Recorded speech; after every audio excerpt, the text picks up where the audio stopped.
नमस्कार। साहित्य तक के बुक कैफे के एक दिन एक किताब कार्यक्रम में मैं जयप्रकाश पांडे आपका स्वागत करता हूं।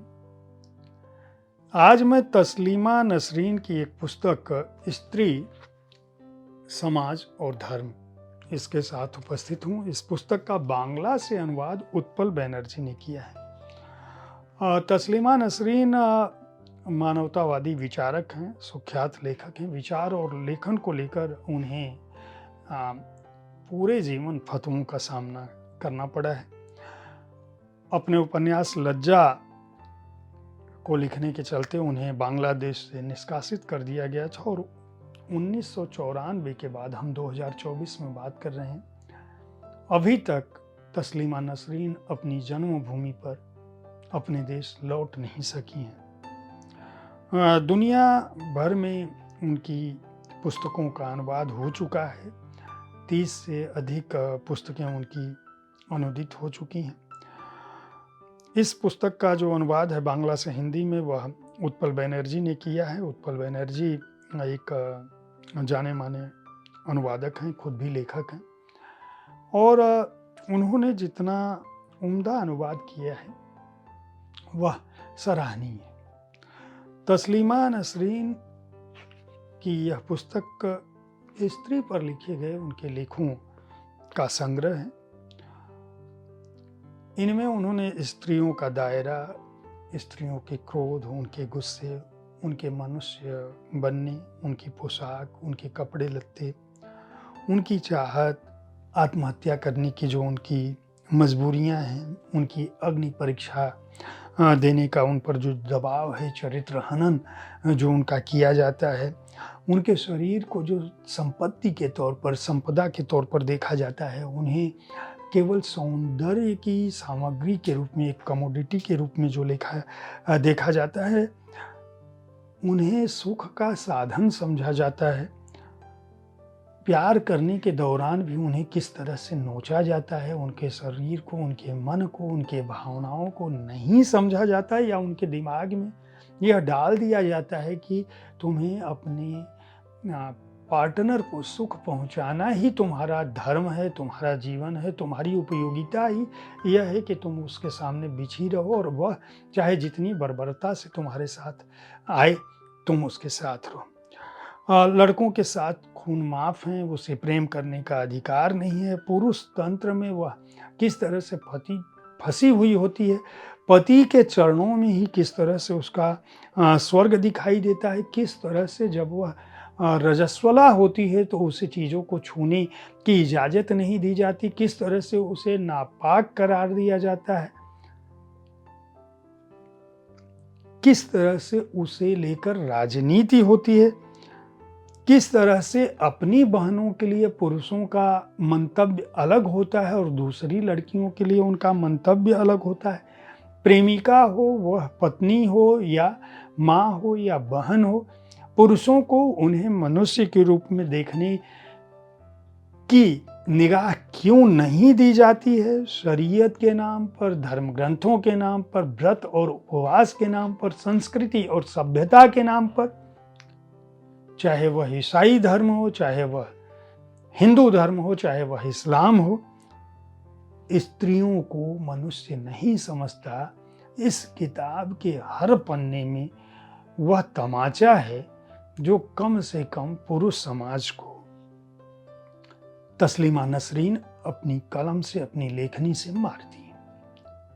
विशेष बात यह कि उनकी संवेदना का जो स्तर है वह इतना गहन है, तथ्यों का अन्वेषण उनका इतना तीक्ष्ण है कि कोई भी संवेदनशील मनुष्य इसे पढ़कर यह नहीं कह सकता कि यह केवल एक स्त्री का वह आलाप है या स्त्री का वह आख्यान है जो पुरुषों का विरोधी है। यह पुरुष विरोधी आख्यान नहीं है, बल्कि हर उस व्यक्ति को मनुष्य बनने की सीख है जो इस बात को अनदेखा कर देता है कि उसका साथी जो स्त्री के रूप में पैदा हुआ है, या उसकी माँ या उसकी बहन या उसकी पत्नी या उसकी प्रेमिका या उसकी सहकर्मी भी एक मनुष्य है और जो उसकी शारीरिक बनावट है उस पर उसका अपना कोई जोर नहीं है। वह पतली है, वह दुबली है, वह मोटी है, वह काली है, वह गोरी है, वह लंबी है, वह क्या पहनती है, क्या नहीं पहनती है, इसमें हमारी भूमिका, किसी मनुष्य की, किसी पुरुष की भूमिका क्या है? क्या पुरुष अपने पहनावे के लिए किसी का मुंह देखते हैं? क्या वह किसी की इजाज़त पाते हैं?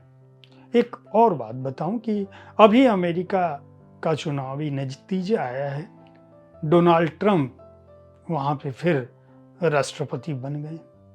जब वह पिछली बार राष्ट्रपति बने थे और उसके बाद जब वह चुनाव हारे थे, फिर वह जब दोबारा सत्ता में आए हैं, तो ट्रंप क्या है, ट्रंप की मानसिकता क्या है और ट्रंप के होने का क्या अर्थ है अमेरिकन युवतियों के लिए या पूरी दुनिया भर की औरतों के लिए? दुनिया के सबसे प्रगतिशील समझे जाने वाले, सबसे आधुनिक समझे जाने वाले और सबसे ताकतवर समझे जाने वाले राष्ट्र के नियंता की क्या सोच है, उस पर तस्लीमा नसरीन क्या लिखती हैं, मैं आपको बताता हूँ। एक अध्याय है इसमें, dress like a woman. America के राष्ट्रपति डोनाल्ड ट्रंप ने व्हाइट हाउस की महिला कर्मचारियों को यह कहा था कि ड्रेस लाइक अ वुमन। उनका कहना था कि महिलाओं को महिलाओं जैसी पोशाक पहननी चाहिए। ट्रंप यह कहते हुए भूल गए थे कि अंतरिक्ष यात्री, सेना, पुलिस, श्रमिक, तैराक, पहलवान, फुटबॉलर सब कुछ महिलाएं हैं। वहां वो कौन सी पोशाक पहनती हैं? दरअसल यह कहते हुए ट्रंप किस बात की ओर इशारा कर रहे थे? उनका कहना था कि महिलाओं को ऐसे कपड़े पहनने चाहिए जिसमें उनका शारीरिक उभार दिखे, वह महिलाओं जैसी दिखें, वो ठीक ठाक दिखें। खास बात यह कि ट्रंप जो है मिस अमेरिका प्रतियोगिता के जो कंपटीशन होता है उसके मालिक थे और मालिक होने के दौरान वह लड़कियों को यह बताते रहते थे कि तुम्हें कैसी पोशाकें पहननी चाहिए। एक बार उन्होंने कहा था 2005 में कि लड़कियों को पकड़ना हो तो उनके यौनांग को दबोच लो, ऐसा करने पर तुम जो चाहो वह कर सकती हो।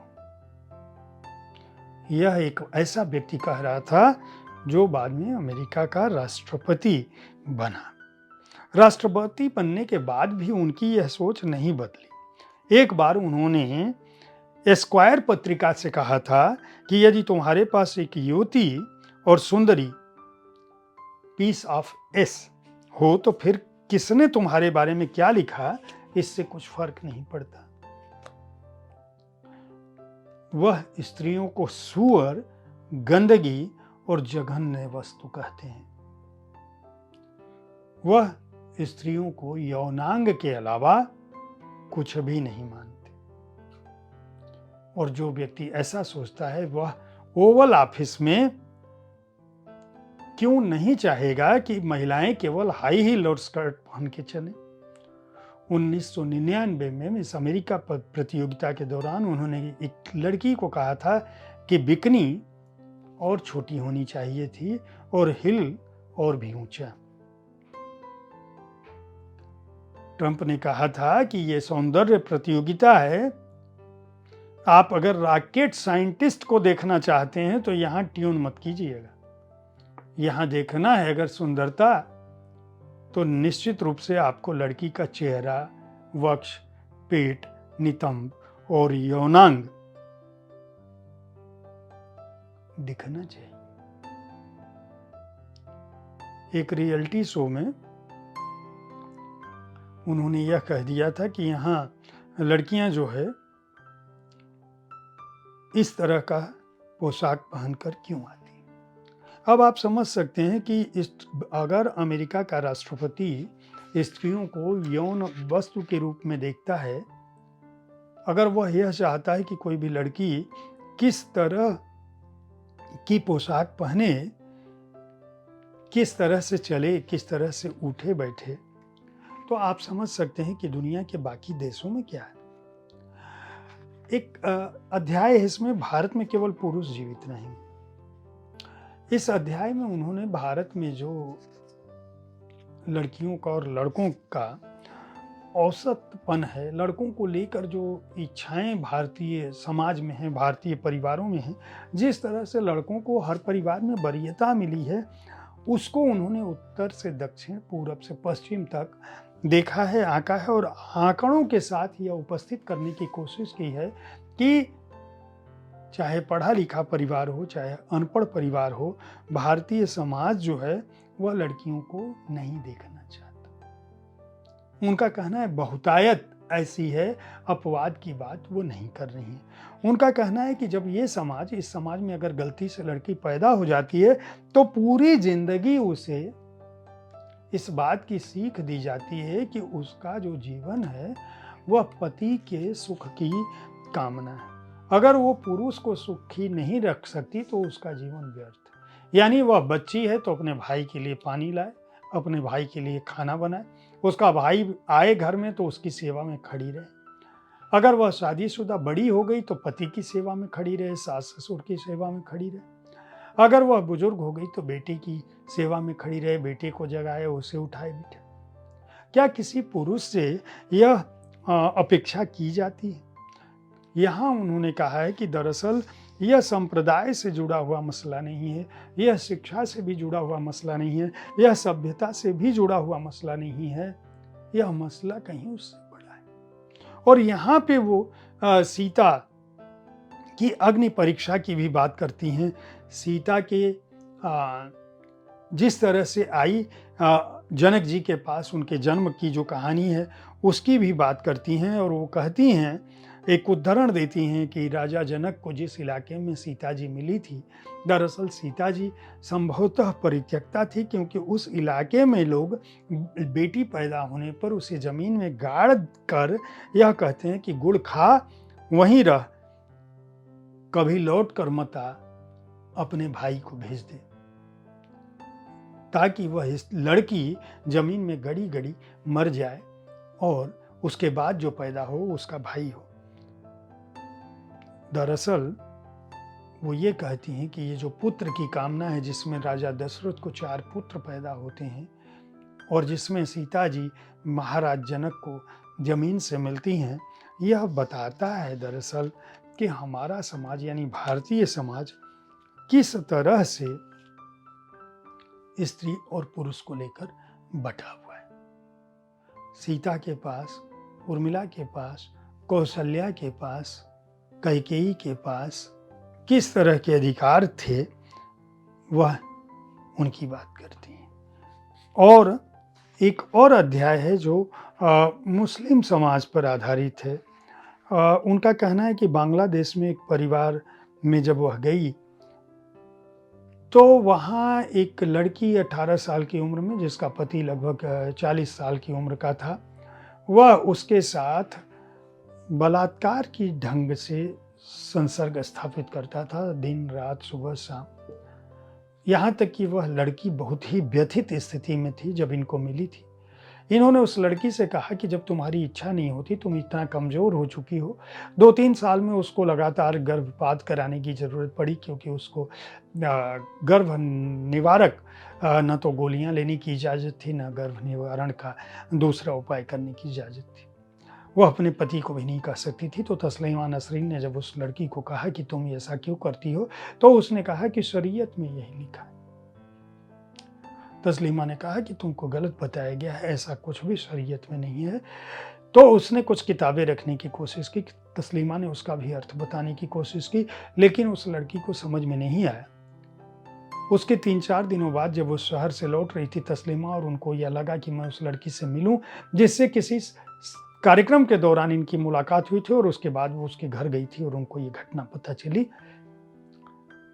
तो उसके पति ने दरवाज़ा खोला और वह बहुत ही रुष्ट था। तस्लीमा को बहुत ही रुष्टता से उसने बर्ताव किया और उसने लाकर 6-7 किताबें तस्लीमा नसरीन के पास फेंकी और कहा कि हमारे धर्म ग्रंथों में यह लिखा है कि पति को हर तरह से स्त्री का भोग करने का अधिकार है। अगर पति किसी भी समय बुलाए, पत्नी खाना खा रही हो, पत्नी वॉशरूम में हो, पत्नी खाना बना रही हो, पत्नी रजस्वला, किसी भी स्थिति में हो, अगर पति उसका आवाज़ दे तो उसे छोड़कर आना चाहिए।